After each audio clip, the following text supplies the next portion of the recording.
Il colore rosa lo riconoscete, ovviamente che qua ci sta preparando al giro. Bentrovati a un'altra puntata. Oggi vi portiamo in giro in Slovenia perché siamo a Caporetto, qui siamo proprio dove c'è la deviazione che indica l'inizio della strada verso il Kolovrat, penultima salita della 19ª tappa del Giro d'Italia, Marano Lagunare Sant'Odio di Castelmonte. Ma con chi? Potevo andare in giro se non con Daniele Pontoni, CT della nazionale di ciclocross, 2 volte campione del mondo, però questa non l'hai mai provata. Questa è una novità anche per me, quindi salita più importante di questa tappa, impegnativa, dura, andiamo a scoprirla assieme. 12 km, ci vediamo allora fra un pezzettino, perché io sai che vengo su... Tu sali in furgone, io parto in bici. Vai, ci vediamo dopo. Grazie Daniele.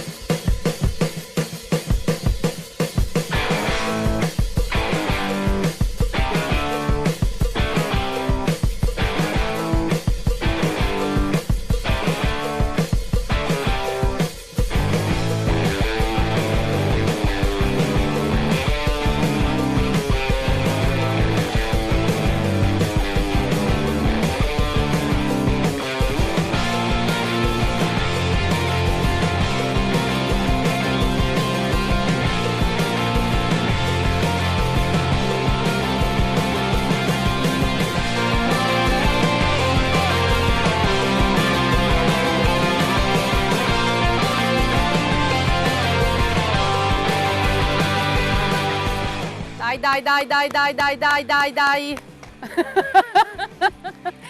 2 chilometri, dice il cartello, confermi com'è l'attacco? Primi 2 chilometri, le pendenze siamo sempre tra il 10 e il 15% con la lancetta che va più verso il 15 in percentuale che non verso il 10.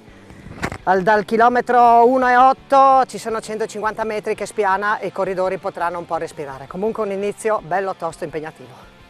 Bene, puoi ripartire? Quando vuoi. Vai, Agli ci rivediamo tra poco. A tra poco.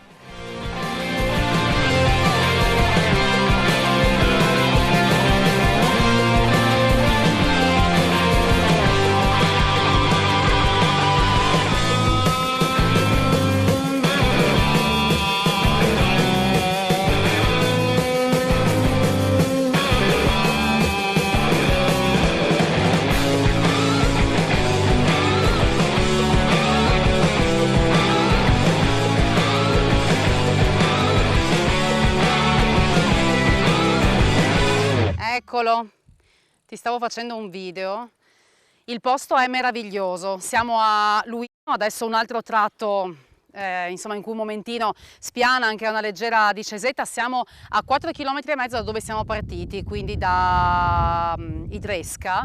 E ora questo pezzo com'è stato, questi ultimi 2,5 km? Allora, 2,5 km, rimaniamo sempre sulla falsariga del primo pezzo, quindi pendenze sempre abbastanza costanti tra il 10, il 15, qualche punta al 16. 4,5 km si respira un po', perché adesso abbiamo fatto questi 100 metri di pianura, si scenderà leggermente e sopra là vedo i tornanti su cosa ci aspetta tra poco. E allora un bel respiro ancora e ripartiamo, ci vediamo tra poco. Io intanto mi godo un attimino il paesaggio perché è veramente bellissimo. Fondo perfetto mi sembra, la strada è... Fondo perfetto, temperatura ideale, quindi è uno spettacolo anche poter pedalare su queste strade. Veramente. Quindi divertimento, ci sarà divertimento per il pubblico, per i corridori un po' meno, ma per chi verrà poi qui, per i cicloamatori, per i turisti che passeranno su queste strade, ma anche sulle nostre poi ci sarà da divertirci. Beh, sai, a Cividale Enzo Cagnero l'ha detto, ha detto al sindaco di Caporetto, avrete solo un problema, ha detto, che sarà quello di non sapere dove mettere la gente, perché si preannuncia, insomma, poi sapendo anche qual è il momento del ciclismo in Slovenia, è palese che sarà così. Saranno delle strade affollate. Meglio tanto che non poco come gli ultimi 2 anni. Torniamo Giusto. al vero sapore del ciclismo. E allora ci rivediamo tra poco, Daniele. Aspettiamo che passi. Abbiamo ciclista un sloveno. Sì. Ciao. Anin, mandi. Mamma.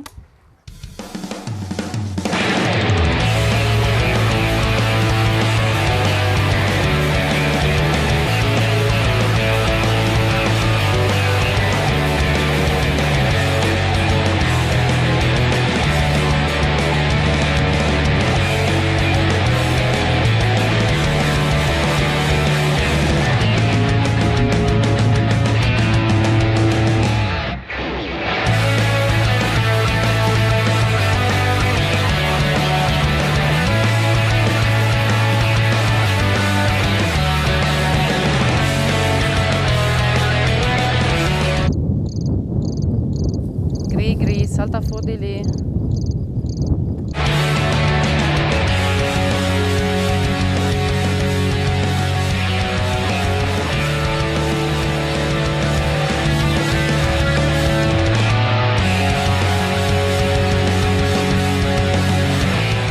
Eccoci Daniele, lasciata lui, siamo a 7,5 km, io ogni 100 metri mi innamoro di più di questo posto meraviglioso, l'asfalto è veramente un biliardo, è perfetto, e poi qui comincia ad aprirsi una vista a 360 gradi, abbiamo sullo sfondo, vediamo il Friuli praticamente alle nostre spalle, sarebbe bello poi conoscere tutte queste montagne. Tu le sai tutte? Assolutamente no. Tu sai com'è la salita, allora dicela. La salita ci siamo lasciati al chilometro 4,5, leggermente più abbordabili le pendenze, asfalto come hai detto tu, una figata, è bello pedalarci sopra, è liscio, anche i corridori faranno meno fatica, bello panoramico, ripeto, una bella salita, tosta all'inizio, questa un po' più pedalabile questo tratto qui. Vediamo cosa ci aspetta per il finale però. Vai allora, a tra poco. Il grill resta là.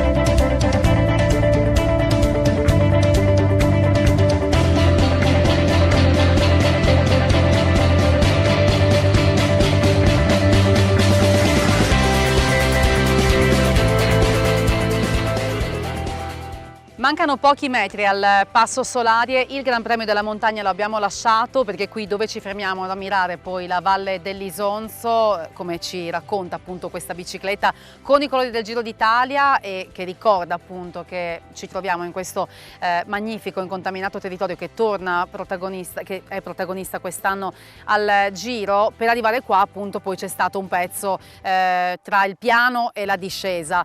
Raccontami però allora i 10 km di salita che sono culminati nel Gran Premio della Montagna. Beh, come 10 e qualcosa. 10 km e mezzo circa. La prima parte è più impegnativa, i primi 4 km e mezzo, 5 sono i più duri, poi troviamo un asfalto meraviglioso, le pendenze sono sempre importanti, però ci avviciniamo più al 10%, i corridori grazie a questo asfalto faranno anche meno fatica perché è molto scorrevole. L'ultimo chilometro un altro dentino che metterà un po' in difficoltà e adesso ci avviamo giù verso sotto. Una bella salita veramente, la prima volta che la faccio, ma divertente. Ripeto, non sarà tanto divertente per i ciclisti perché avranno già la salita di Villanova delle Grotte, Passo Tanamea sulle gambe. Questa salita sarà importante poi perché sarà il trampolino di lancio per l'ultima salita, Castelmonte, uno degli ultimi giorni, una delle salite più importanti anche per assegnare la maglia rosa. Può fare la differenza già qua però, c'è una dinamica di tappa, questa è la salita dove si può fare già la differenza, cioè come te la immagini poi la tappa? Sicuramente chi deve guadagnare la maglia rosa, chi è in lotta per la maglia rosa, questo è il trampolino di lancio, anche perché la discesa per arrivare giù a Cividale non è semplice, quindi c'è anche quella da poter sfruttare. Si arriva giù sotto e subito c'è l'altra salita, quindi questo potrebbe essere il trampolino, un bel trampolino di lancio dopo le prime due, che sicuramente partirà una fuga da lontano, ma questa sarà una salita per i corridori di alta classifica. Per chi volesse affrontarla da amatore, perché comunque insomma sappiamo che il Giro apre anche alla conoscenza di territori magari che anche se sono due passi qualche volta magari non conosci benissimo, è affrontabile? No, è una bella salita, ti dico, le pendenze sono impegnative ma l'asfalto aiuta molto, il panorama è bellissimo, quindi la consiglio. Fermatevi in Friuli però poi. Noi ci godiamo ancora un po' il paesaggio e poi Daniele ci regalerai un momento insomma diverso nel quale smetterai il casco, smetterai questi panni da ciclista, ma lo scopriamo dopo.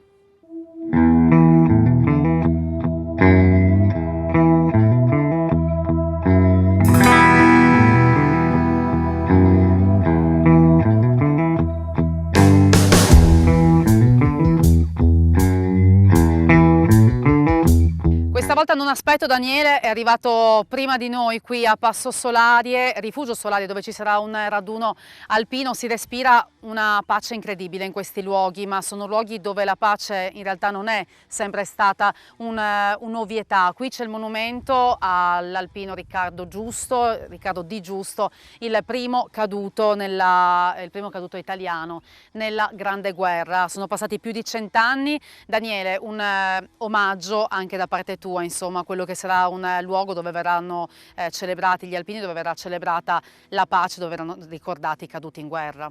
Certo, da alpino questo è un momento toccante. Arriviamo da alcuni giorni che si è svolta la radunata degli alpini a Rimini. Il prossimo anno ce l'avremo qui a Udine.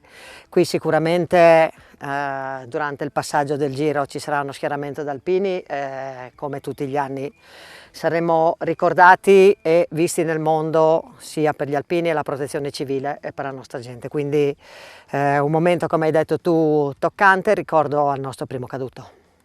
Daniele, io ti ringrazio, stai vestendo appunto doppi panni, stai vestendo ora quello di alpino, stai vestendo quello che vesti quotidianamente, ovvero di CT della Nazionale Italiana di Ciclocross, e appunto volevo ringraziarti perché in mezzo a tanti impegni hai trovato il tempo per noi, per portarci su questa salita. Ti chiedo a questo punto quali sono i tuoi prossimi impegni e come stanno la tua attività. Ma adesso i prossimi impegni, stiamo già lavorando per la prossima stagione di ciclocross, abbiamo già pianificato tutto, sono appena rientrato dall'Olanda dove siamo stati a fare un sopralluogo sul percorso del campionato mondiale, sulla casa dove alloggeremo, quindi abbiamo già predisposto tutto per Coppa del Mondo, europei e mondiali. Inizieremo anche nuova avventura anche con il mondo gravel. Ci sarà il primo campionato italiano gravel quest'anno in Emilia Romagna e ci sarà